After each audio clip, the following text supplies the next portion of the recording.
I think it's obvious. I think we weren't the only ones to notice it. Been watching him for 2 years. Like, he's a special talent, and it's not just that. He's got the personality. He's got everything. And when so many fighters are retiring at the moment, you're always looking for the next superstar. The sport needs it. Everyone needs it.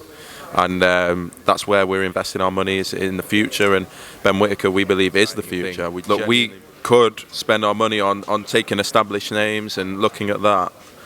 We want fighters that we can start off with, that we can build to the very top of the sport. You have to, and with the tournaments and with smaller shows and with different ways of doing things, you have to be able to give as many fighters opportunities as possible, because you never know who you're going to uncover. You need to make sure that everyone feels like they have a chance. You don't need to necessarily have gone to the Olympics to get a chance on Sky Sports. Yeah, grassroots, they need opportunities, and I think we're starting to get there. We're starting to give them, and we've got a nice mix now of obvious superstars and perhaps diamonds in the rough as well. October Red Boxing here with CEO of Boxxer, Ben Shalom. Welcome back. Thank you. It's good to be back. Ben, you have had a bit of a busy week this week. Started off with signing Ben Whittaker. I think that's the first place we should start. Let's do this in chronological order, otherwise it's just going to be complete mayhem, because this week has been really busy. Why Ben? I think it's obvious. I think we weren't the only ones to notice it. Been watching him for 2 years. Like, he's a special talent, and it's not just that. He's got the personality. He's got everything. And when so many fighters are retiring at the moment, you're always looking for the next superstar. The sport needs it. Everyone needs it. And that's where we're investing our money, is in the future. And Ben Whittaker, we believe, is the future. We genuinely believe he has everything. And the reason he is how he is because he has the talent and the ability to back it up as well. We talk about talent and ability, and there's something that you've touched on there about the fighters are starting to retire. Sometimes with the boxing public, we're like, where's that big champion? But they're not prepared to say, hold on a minute, we've got some new guys coming through now. Let's start to build them. So how do you find that as a promoter, say with the established fighters, compared to building the new talent? That is the most exciting thing. Look, we could spend our money on taking established names and looking at that. We want fighters that we can start off with, that we can build to the very top of the sport. And yeah, we think we've got a few now, and it's so exciting, that, because you want fighters. We're a new promoter trying to disrupt the sport, coming into a sport that's very difficult to get into, and we want our own fighters that represent us to come to the top with us. And I think it's going to be a special journey. And yeah, I think that's the most exciting thing about being promoter and a promotional company, and the whole team is having guys start with nothing and go on that journey with you. And that's what that is the most satisfying thing. And I think that's something that the public needed to hear. Building new fighters, letting them grow with you. Your ethos is grassroots. You grow things from the bottom. So how important is that? And to portray that over to the public, they need to understand that boxing is changing. We're going to have to start to accept new fighters and get behind them while they become the new champions. Exactly, and fighters need to know that the opportunities are there if they work hard in the amateurs, and usually they're self-funded and there's no money in it. They've got to know that it's there at the end of it. And yeah, you have to, and with the tournaments and with smaller shows and with different ways of doing things, you have to be able to give as many fighters opportunities as possible, because you never know who you're going to uncover. You need to make sure that everyone feels like they have a chance. You don't need to necessarily have gone to the Olympics to get a chance on Sky Sports. We need to look out for that. We're in a position of like extreme responsibility, and like we do take it seriously. Like, the sport depends on the decisions of the broadcasters and the promoters, and we need to think about how that affects long term on the sport, and how that affects the local gyms, and how that affects the trainers in all different parts of the country. And so we're always thinking about ourselves and challenging ourselves about how to make it better, because it's not perfect. And yeah, grassroots, they need opportunities, and I think we're starting to get there. We're starting to give them, and we've got a nice mix now of obvious superstars and perhaps diamonds in the rough as well. We talk about that because there's some fighters that are obviously established. We've got the Boxxer tournament, where these are the fighters that have gone to the small horse shows, they've fought the hard way, they haven't been to the Olympics, they may have small amateur pedigrees. You're dealing with a diverse range of boxers. It's not just superstars. It's like you're opening the door to say, hold on a minute, if you've got talent, we want to give you a chance.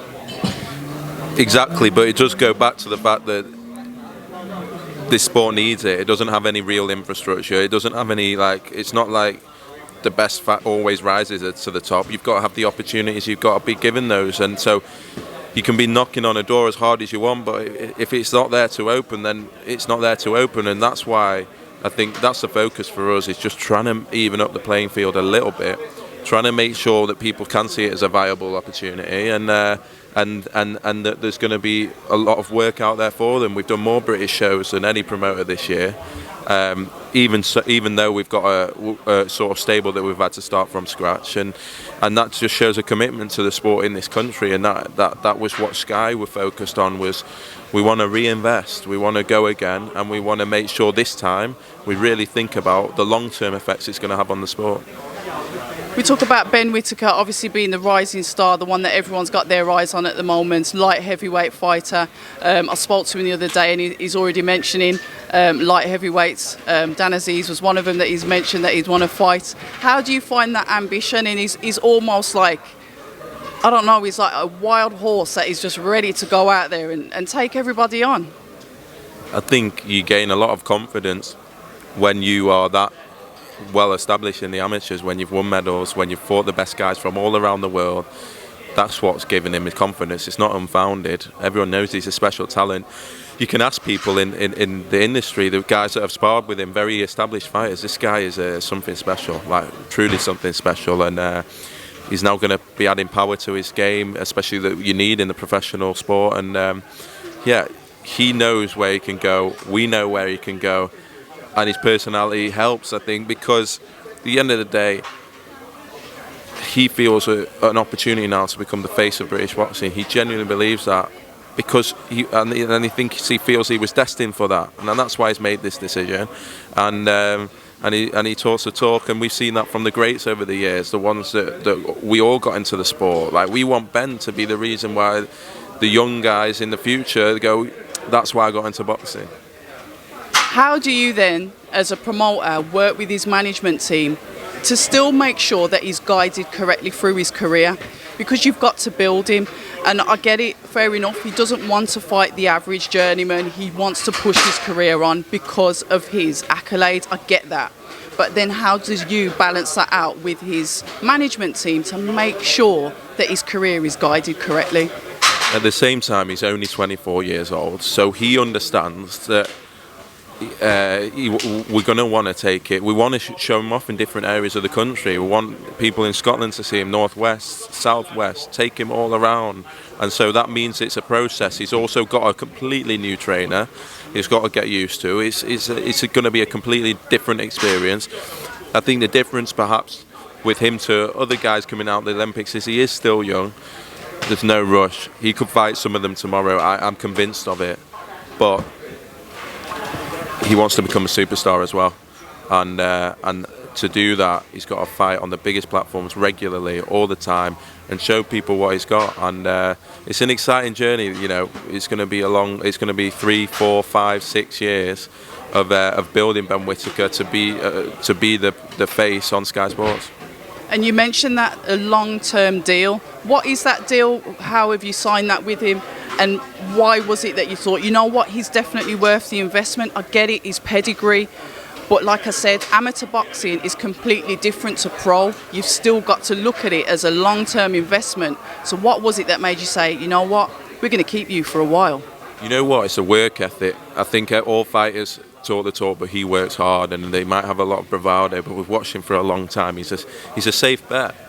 He's got everything, but he also has the work ethic to back it up. It's the longest term deal we've ever signed with a fighter. We wanted to show what he meant to us.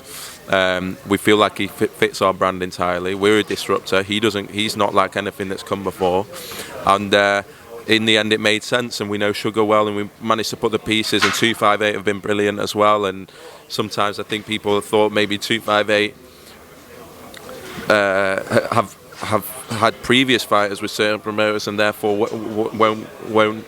But won't work with certain people, but they'll do the best for their fighters, and they've been a pleasure to work with. And I think he's got the perfect foundation now to have a really long, healthy career and do something that's never been done before. Yeah, we're definitely looking forward to seeing him out. Obviously, there's things going behind the scenes. Like you said, he's got to get used to his trainer, all sorts of bedding in to go before he comes out. But there's something that I've seen recently on Sky Sports Boxer media page, the distribution around the world. Talk to us a little bit about that, because I usually get emails to post out, and I saw it and I was like, wow, what's going on here then? Because we're talking about that global distribution. Look, we obviously Sky's our focus. That's when we came into the UK last year.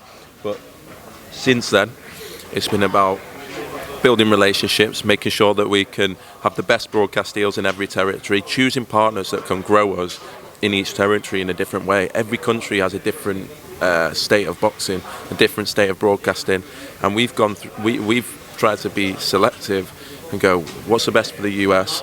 What's the best for Australia? What's the best for Indonesia? What's the best to grow the sport in that country and give us the biggest eyeballs possible? And the team have worked so hard on it. It's amazing to see it come together. It's amazing to have our next shows on ESPN and start to build that relationship. And long may it continue, because it's great for the fighters, great for the sport. But at the same time, our home is here, and Sky is always priority. And moving on then to the final part, we talk about the tournaments. No stranger to that. That was your beginning. How important is it that still continues today? Those fighters from the small hall shows are still getting those opportunities. Yeah, it's how we started. We'll never forget that. We love it. These are the shows that we enjoy the most. It's no stress. The fighters love to be here. They're so grateful for the opportunity. And 6 of them are unbeaten again, and it just shows that it's needed, because where else, how can you have that many unbeaten fighters in the country not getting their opportunities? And I think this is a way to break it all up. Whether you win or you lose, you've been on the platform, you've been on TV, and you're going to have a great opportunity thereafter. So, really important. And the cruiserweights in particular, Absolutely. They move quick, but they can bang, and I think it's going to be a really, really, really big night on Saturday for the tournaments. And finally, before I let you go, Boxxer seems to be coming out with new things all the time. Fair enough, you might not tell me, but what other tricks have you got up your sleeve?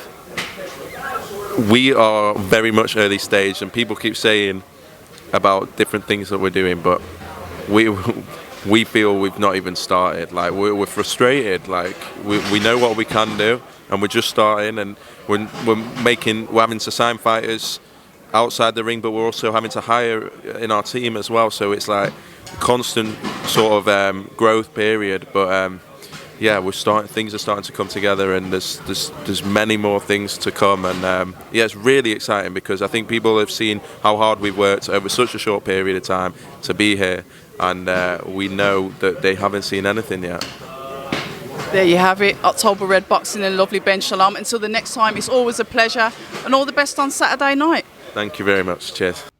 Hi, and thank you for watching October Red Boxing. Like, subscribe, and tap the bell for notifications. You can also find us on Instagram at October Red Boxing and on Twitter, October Red UK. And remember, at October Red, we stay ready.